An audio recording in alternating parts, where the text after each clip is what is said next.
He was bringing home a fallen soldier, then the airline tried to stop him. Huge regret. The airport was a sea of motion. Families rushing with overstuffed suitcases, business travelers murmuring into their phones, kids darting between legs while exhausted parents trailed behind. The scent of fresh brewed coffee from a nearby cafe mingled with the distant sound of boarding announcements, a familiar hum of organized chaos. Colonel James Carter stepped inside, his polished dress shoes clicking against the tile floor with a steady, measured rhythm. He had walked through countless terminals before, but today was different. Today, the weight pressing on his chest wasn't just from the ribbons and medals that adorned his uniform. It was from the duty he carried, the solemn, unbreakable vow that no soldier would be left behind. A promise etched into the very core of who he was. Outside, on the tarmac, a casket draped in the American flag waited for its final journey home. Private First Class Jason Reynolds was only 21 years old. Gone too soon. The thought settled heavily in Carter's mind as he adjusted his hat, took a steadying breath, and made his way toward the airline counter. The woman behind the desk barely glanced up at first, her fingers clattering against the keyboard as she processed the next passenger in line. When Carter set down his military orders and ID, she glanced at them quickly before pausing. The hesitation was almost imperceptible, just a flicker of something in her eyes, a beat too long before she reached for the documents again. "Sir, can I see that again?" Her voice was tight, controlled, but Carter caught the slight shift in her posture. He had been in enough rooms, enough meetings, enough negotiations to recognize it. It wasn't protocol, it was uncertainty. He handed over the papers once more, watching as she whispered something to the agent beside her. The coworker's face remained unreadable, but his quick glance toward Carter said enough. A moment stretched, thick with something unspoken, before she turned back to him with a stiff, almost practiced smile. "I'm sorry, sir, but there seems to be an issue with your ticket. We can't allow you to board at this time." Carter exhaled slowly, keeping his voice even. "I'm escorting the remains of a fallen soldier," he stated, tapping the paperwork between them. "Everything is in order." The agent's gaze flickered to her screen. "I understand, sir, but there's a security protocol in place, and we can't override it." Carter's jaw tightened. Security protocol, a convenient excuse. He'd faced enough roadblocks in his career to know when he was being stalled, and from the way the agent's hands trembled slightly on the keyboard, she knew it too. Carter inhaled deeply, forcing himself to remain calm. He had been in combat zones where patience meant survival, in diplomatic meetings where a single word could shift alliances. This was different. This was supposed to be simple. Yet here he was, standing at a commercial airline counter, being denied passage on a flight that was more than just a trip, it was a mission. He wasn't just a passenger. He wasn't here for leisure or business. He was here to bring Private First Class Jason Reynolds home, to deliver him to his grieving family, to honor the silent promise between soldiers that no one gets left behind. And yet, the airline staff in front of him treated him like an inconvenience, like a problem to be dealt with and dismissed. His grip tightened around the edge of the counter, but his voice remained steady. "Ma'am, I need to understand exactly what the issue is. This is a military assignment, not a personal trip. My documentation is valid." The agent hesitated again, eyes darting toward the back where a small group of airline employees had begun whispering. Carter had seen this before, the sidelong glances, the subtle body language, the way people instinctively deferred to someone else when they knew they were standing on shaky ground. A few moments later, a supervisor emerged, a man in his mid-50s with a tired expression and an airline name tag pinned neatly to his crisp shirt. He approached with an air of forced politeness, his arms crossed as he assessed Carter. "Sir, I apologize for the inconvenience," he said smoothly, his voice carrying the practiced detachment of someone used to de-escalating customer complaints. "But we have certain policies in place, and unfortunately, we can't override them at this time." There it was again, that word. Policies. Carter had followed policies his entire career. Policies that kept soldiers alive, policies that dictated how war was fought, policies that ensured discipline and order. But policies without reason, Policies that allowed a uniformed soldier escorting the remains of one of his own to be denied a flight? No, this wasn't about policies, it was about something else. I've flown with military escorts before, Carter said, his patience beginning to fray. I know the procedure, there's no policy that prevents me from boarding. So let's be honest, what's the real reason I'm being denied? The supervisor shifted slightly, uncomfortable under the weight of Carter's unwavering gaze. It's just an extra security measure. Nothing personal, sir. Nothing personal. The phrase landed like an insult. Carter had spent years of his life fighting for the very freedoms these people enjoyed. He had witnessed firsthand the price of service, had seen young men and women, like Jason Reynolds, lay down their lives for this country. And now, as he carried the weight of that sacrifice, he was being told that his denial wasn't personal. Behind him, the murmur of the growing line had begun to quiet. People were taking notice. A woman in a red blazer whispered something to her husband. A young man in a hoodie frowned at the scene unfolding before him. And then, from somewhere deeper in the line, a voice cut through the tension. Sir, do you have an issue with his military clearance? Carter turned his head slightly. The man who had spoken was older, in his mid-60s, with a weathered face and a U.S. Marine Corps hat pulled low over his brow. A veteran, a fellow soldier. The supervisor's expression tightened. No, sir, this isn't about clearance. The Marine exhaled sharply. Then what is it? The silence that followed was deafening. The supervisor opened his mouth as if to respond, but the words never came. The Marine's challenge had shifted the energy in the room, turning scattered curiosity into focused attention. People were no longer just passive bystanders waiting for their flights. They were witnesses to something that didn't sit right. The tension that had been brewing beneath the surface now had a voice, and it wasn't just Carter's anymore. From the corner of his eye, Carter could see a young woman in a denim jacket clutching her purse, her face creased with disapproval. She leaned toward her husband and whispered, "This isn't right." A man holding his boarding pass frowned, glancing between Carter and the airline employees, as if trying to make sense of what was unfolding before him. The murmurs grew louder. A few people took out their phones, their screens glowing as they began typing. And then, a new voice rang out, soft at first, uncertain but determined. "Excuse me, sir." Carter turned slightly to see a young woman, no older than 25, standing a few feet away. She was gripping her phone tightly, her expression a mixture of disbelief and cautious resolve. I don't mean to intrude," she continued hesitantly, her gaze flicking between Carter and the airline staff, "but I just want to make sure I understand, they're not letting you board." Her words weren't loud, but they carried weight.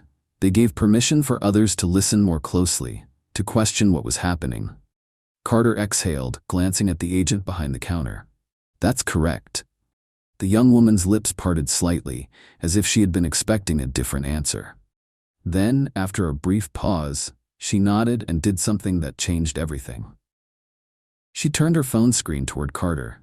"I'm live right now," she said, her voice firming up. "People need to see this." It was like a dam had broken.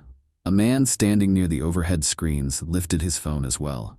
"This is wrong," he muttered as he hit record. A woman further back raised her voice, waving a hand toward the counter. "Hey, can someone explain why he's being denied?" The shift was undeniable. This wasn't just an uncomfortable moment between an airline employee and a passenger anymore. It was public. It was exposed. Carter could see it happening in real time, the way the agent at the counter stiffened, her hands hovering over the keyboard as if suddenly uncertain of her authority. The supervisor's posture changed too, his crossed arms falling to his sides. They weren't just dealing with one frustrated soldier now. They were dealing with a crowd, a story. And stories like this didn't stay quiet for long. From somewhere in the back of the line, a man muttered under his breath, "It's already trending." The atmosphere inside the terminal had transformed. What began as quiet murmurs had grown into something much larger, something the airline staff could no longer control. The moment the young woman turned her phone screen toward Carter, the story was no longer just about him. It had become bigger, louder, undeniable. Passengers who had once been preoccupied with their own flights now stood in hushed anticipation, their eyes shifting between the airline employees and the growing number of phone cameras recording the scene. A middle-aged woman in a denim jacket clutched her purse tightly, her lips pressed into a firm line. She leaned over to her husband, whispering, "This isn't just a mistake, is it?" Her husband, a retired school principal by the look of him, shook his head. The young man in the hoodie, who had started typing on his phone earlier, let out a low whistle. "Damn," he muttered to no one in particular, eyes glued to his screen. "This is everywhere now." And just like that, the floodgates opened. A woman near the check-in kiosk gasped as she scrolled through her feed. "Oh my God," she whispered to her husband, turning her phone toward him. "It's already on Facebook."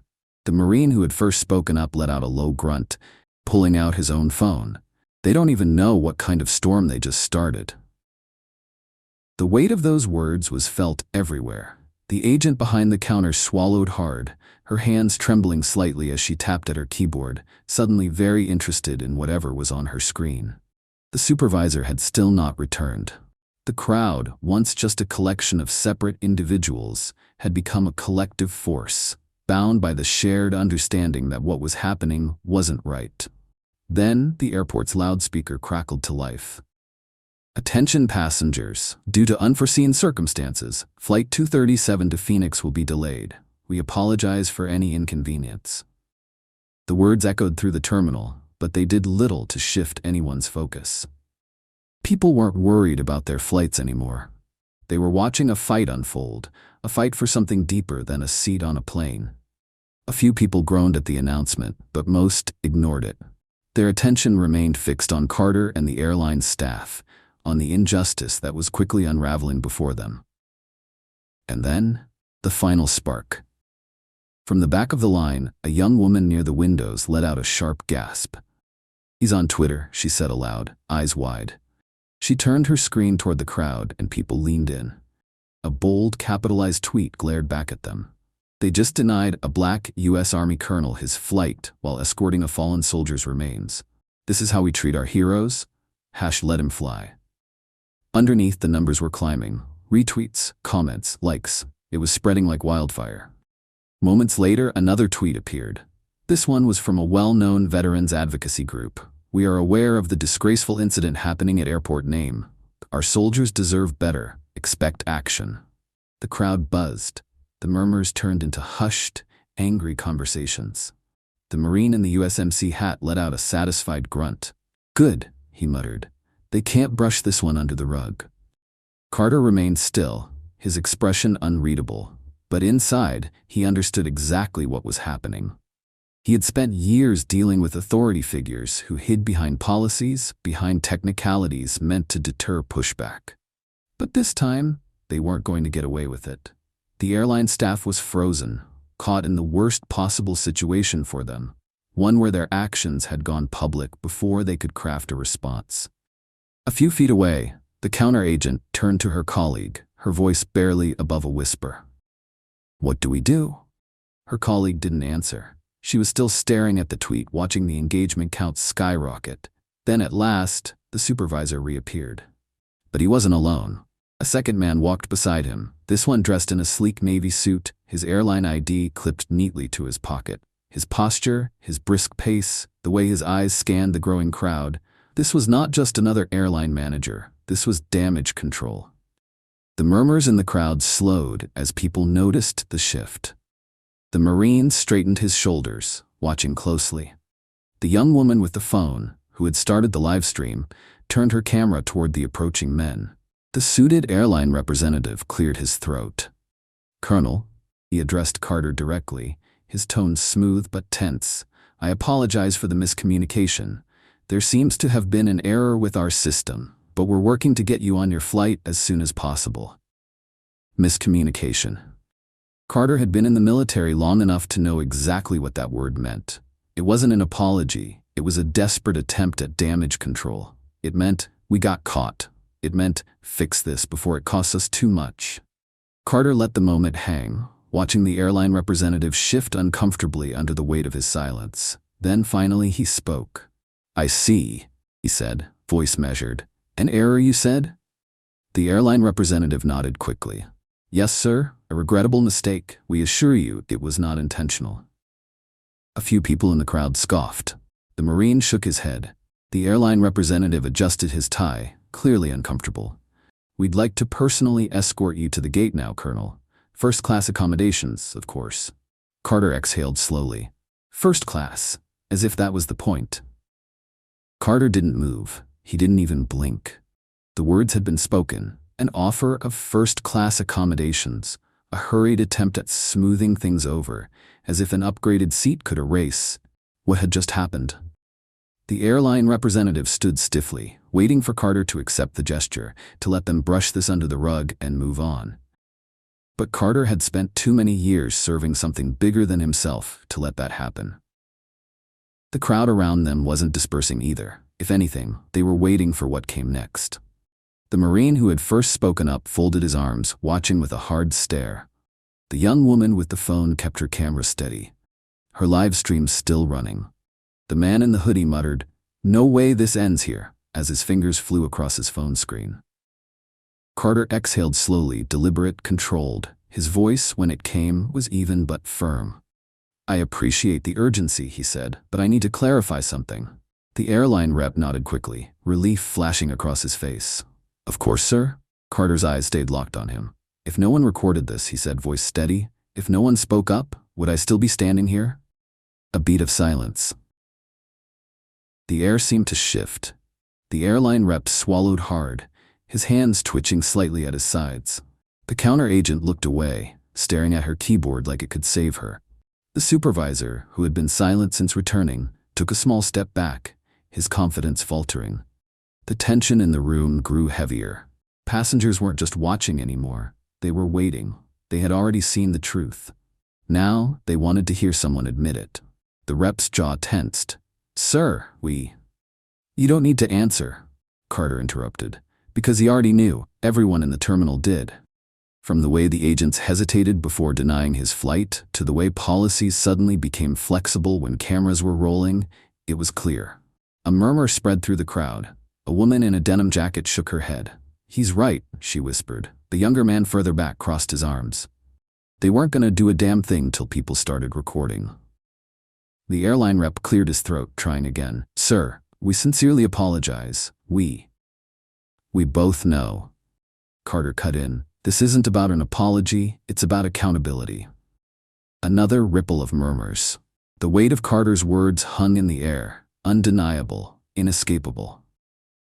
The airline had already lost control of the narrative. Now they had to decide whether to own up to their mistake or let the fire spread even further. The rep straightened his posture, forcing authority into his voice. "Colonel, let's get you on your flight now." But before Carter could respond, a new voice cut through the noise. "Sir?" A younger man in an airport security uniform had appeared at the side of the counter. He held out a phone toward the airline rep, his expression tight, serious. "I think you should see this. You should see this." The airline representative frowned and took the phone from the security officer, his expression shifting from irritation to alarm as he scanned the screen. His face paled. His grip on the device tightened slightly. The tension in the room, already heavy, seemed to thicken further. The Marine near Carter raised an eyebrow. "What's wrong?" he asked, his voice carrying across the terminal. The rep didn't answer. He swallowed hard, his eyes darting between Carter, the security officer, and the growing crowd of passengers. But Carter didn't need to see the screen to know what was happening. He had been in moments like this before. Not in airports, not like this, but in rooms where powerful people suddenly realized they had made the wrong enemy. "What is it?" someone in the crowd called out. A young woman near the window gasped, turning her phone toward the people around her. "He's on Twitter," she said. Her voice was thick with disbelief. The people near her leaned in, reading the bold capital letters at the top of the screen. They just denied a black U.S. Army colonel his flight while escorting a fallen soldier's remains. This is how we treat our heroes? Below it, the numbers were climbing. Retweets, comments, likes, thousands of them, and counting. Then another notification popped up. This time it wasn't from a regular user. A veteran advocacy group had just weighed in. "We are aware of the disgraceful incident happening at Airport Name. Our soldiers deserve better. Expect action." The murmurs in the crowd grew louder. Passengers weren't just upset anymore. They were furious. A woman in a denim jacket turned to her husband. "Oh my God," she whispered, "it's already on Facebook." The older Marine pulled out his own phone, shaking his head as he read the growing backlash. They don't even know what kind of storm they just started. Carter remained still, unreadable, watching the slow unraveling of the airline's grip on the situation. He could see it on the rep's face, the moment he realized they were losing control of the narrative. The rep straightened his tie, his voice suddenly tight with urgency.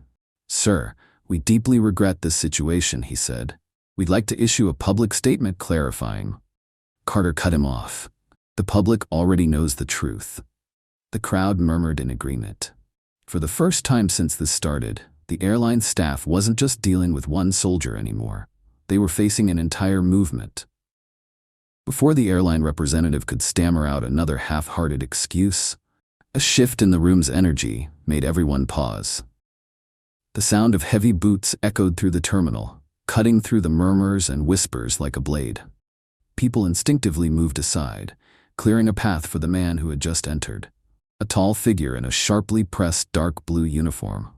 His posture, his stride, and the authoritative set of his shoulders made it instantly clear.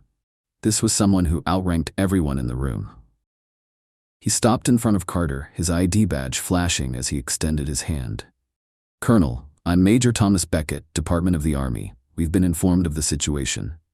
His voice was crisp, professional, but underneath it lay something else. Something cold, controlled, and deeply displeased.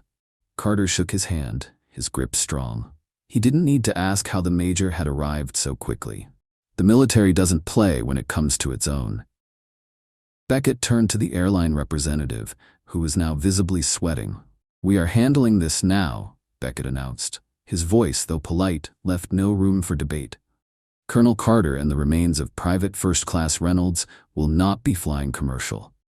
The airline rep's face fell. "Sir, we were just about to—" "You were just about to cover your tracks," Beckett interrupted, his eyes locked on the man. It wasn't a question. It was a statement. Silence. Passengers exchanged glances. Even the Marine, who had been standing tall beside Carter, gave a satisfied nod. Beckett turned back to Carter. "Sir, the Pentagon has arranged for a private military flight. Your transport is waiting." A ripple of surprise spread through the crowd. The U.S. military had stepped in. The young woman who had been live streaming let out a breathless whisper. "They sent a whole military transport for him?" A middle-aged man near the baggage claim shook his head in disbelief. "Damn right they did." Carter exhaled, not out of relief, not because he had been saved, but because this mission was finally back on course. He squared his shoulders, nodding once. "Understood, Major." Beckett turned toward the airline rep one last time. "This will be addressed," he said, his voice smooth but carrying an unmistakable promise. The airline staff knew exactly what that meant. Carter glanced at the Marine who had stood up for him. A silent understanding passed between them. "Appreciate you, brother," Carter said. The Marine tipped his head. "We look out for our own." And just like that, Carter adjusted his uniform, squared his shoulders, and walked out, not toward a gate, but toward something bigger. But for the airline, their fallout had only just begun. The airline thought the situation would fade quickly, swept under the rug with a carefully worded apology and a press release crafted by their PR team. But the public wasn't letting this go. News networks picked up the story within hours. The footage from the terminal, captured on multiple phones, played across every major broadcast. Headlines screamed across the screen. U.S. Army colonel denied flight while escorting fallen soldier. Airline scrambles for answers. The backlash was swift and relentless. Veteran organizations issued public statements condemning the airline's actions. Senators, congressmen, and even a former Secretary of Defense weighed in, calling for a full investigation into the treatment of military personnel by commercial airlines. Then came the financial hit. By the end of the week, the airline's stock had plummeted. The hashtag "LetHimFly" continued to trend nationwide, with thousands of furious customers demanding boycotts. Veterans and active duty service members flooded the airline's social media pages with messages of outrage, forcing the company to shut down comments on multiple platforms.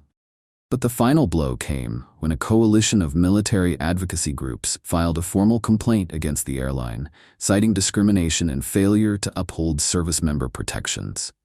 Under growing pressure, the airline CEO was forced to make a public appearance. Stiff and uncomfortable, he stood behind a podium, cameras flashing, reading from a prepared statement. This was a regrettable misunderstanding, and we deeply apologize to Colonel Carter and the military community. The employees involved have been placed on administrative leave while we review our internal policies. It was too little, too late. Meanwhile, Colonel Carter had long since moved on. He had completed his mission, standing by as Private First Class Jason Reynolds' family received him for the last time. Carter didn't need headlines. He didn't need attention. He needed respect. And that was the real fight. Because respect shouldn't be conditional. It shouldn't require a viral video or national outrage. It should be the standard. But the people in that terminal? The Marine? The passengers who spoke up? The ones who refused to stay silent? They proved something important. When people stand together, injustice has nowhere to hide. And if you believe in accountability, if you believe in honoring those who serve, let your voice be heard. Because silence lets things like this happen again. And next time, it might not go viral. Respect and dignity should not be privileges granted only when the world is watching. They should be fundamental values we uphold in all aspects of life. This story is not just about an airline's mistake. It is about the power of standing up against injustice, even in the face of bureaucracy and indifference. Colonel Carter's unwavering commitment reminds us that honor is not just about wearing a uniform. It is about standing for what is right, no matter the circumstances. For those who have lived long enough, we know that silence allows wrongdoing to thrive. It takes courage to speak up, but history has shown that when good people refuse to look away, change becomes inevitable. The passengers who stepped forward that day were not bound by duty or obligation, yet they knew that doing nothing was not an option. This lesson extends beyond the military. In our families, communities, and society, we must ask ourselves, are we holding those in power accountable? Are we standing up for those who cannot stand up for themselves? Because in the end, what defines us is not just what we endure, but what we refuse to accept.